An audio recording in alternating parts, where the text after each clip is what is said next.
Mercedes diesels too slow for modern traffic? This is a question that I get sometimes, and I think this question actually started in my mind when I read Frank Barrett's book about Mercedes diesels that were, he did like a book that was like a buyer's guide for these cars. I think that's the best way to describe it. I got my hands on this book in 2001 or 2000 when I was at my local library, and I was considering which Mercedes I wanted, whether I wanted a 300D 123 or 115 or a 240D 123 or 115. And ultimately what I ended up with was a 115 chassis 240D, but I decided that car was too fast for me, and so a few years later I purchased a W115 220D. And so the discussion that we're going to have today is about whether or not these older Mercedes diesels, these non-turbo 4-cylinder and non-turbo 5-cylinder cars, are capable of dealing with modern traffic. From the onset of the OM617 turbo diesel, Mercedes solved the slowness problem of the diesel engine, because those cars, if they're tuned and adjusted properly, will drive pretty much like a modern car with some limitations. You're not going to be able to cruise all day at 100 miles an hour, but you can drive at the normal speed limit if you're not crazy, or if you're like me and you're usually in a hurry to get somewhere, you can drive at 10 over the speed limit. Maybe not the Texas speed limit, but the Florida speed limit of 70 miles an hour, so I can go 80 miles an hour. Now, the answer to this question strictly depends on where you live and what kind of driving environment you're in. If you're in an area where you are commuting quite a bit on an interstate or a high-speed road where you have uphill merge ramps, where you have to get up to speeds of 60 to 70 miles an hour, you're going to have to use some good judgment when you're driving these cars, particularly if you have something like a 220D. You're also going to have to make sure that the cars are performing well and that their shift points and their transmission are optimized.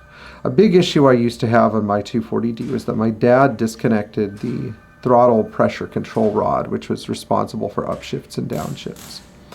This rod was, how shall we say, essential for the car to hold second and third gear so that I could climb the bridge going from Cocoa to Merritt Island.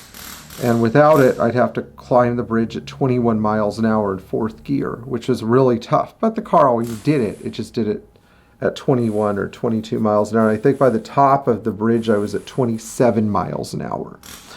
And so this is really frustrating. And then I discovered my car had this kickdown rod that had never been hooked up. Once I hooked it up, that really solved the issue.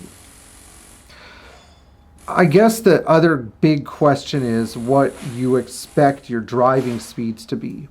Almost all of the older Mercedes diesels will obtain the posted speed limit without too many issues.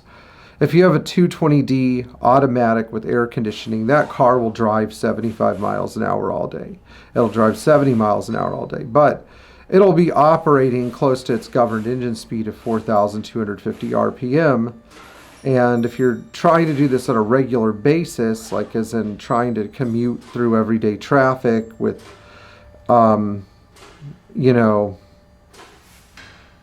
high car density on the road, it will probably do better than if you have to run with the bulls per se, where everybody's doing a blanket speed of 80 plus miles an hour.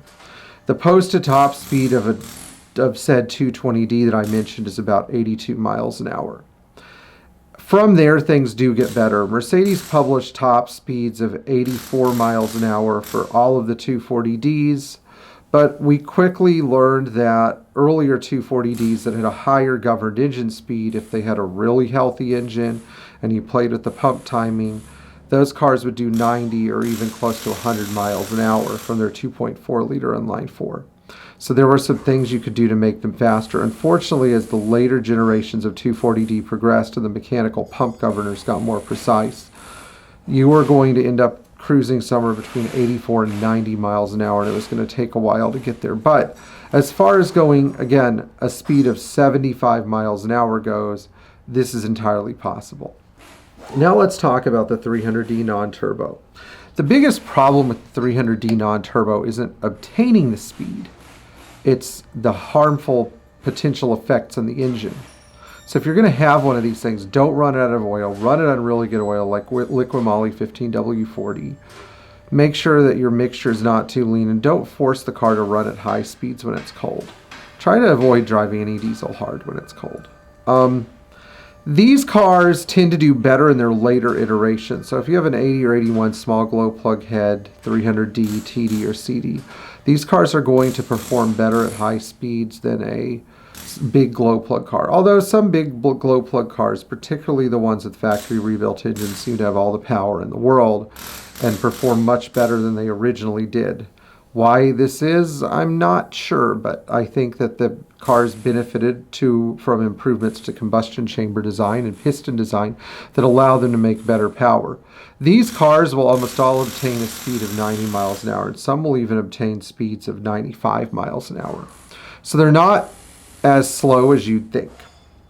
Anyway, I hope you liked this video and found it informative, and one of these days we'll have a discussion about the performance of some of the Fintail and Ponton diesels as well. Please like, share, and subscribe, and if you enjoyed this video, consider supporting us on Patreon, and thank you so much to all of our Patreon supporters. We'll see you in our next video or at Amelia Island.